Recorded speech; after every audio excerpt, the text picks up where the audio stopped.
Tidak mampu dibaca oleh Fazil, namun tidak mampu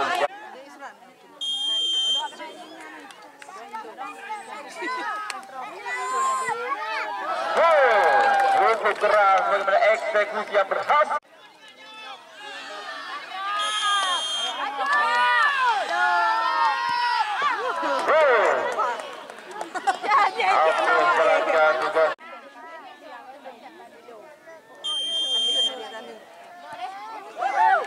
Baik, kita lihat bagaimana eksekusi yang berhasil dilakukan oleh kapten kesebelasan.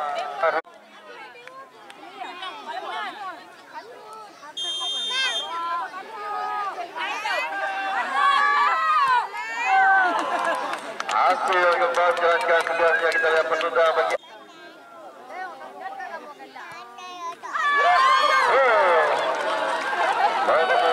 besar bagian dalam dari eksekusi yang dilakukan sampai Iqbal.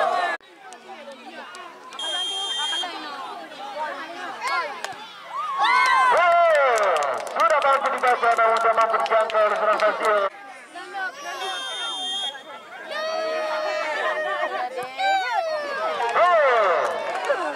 Cukup baik bagaimana eksekusi yang berhasil.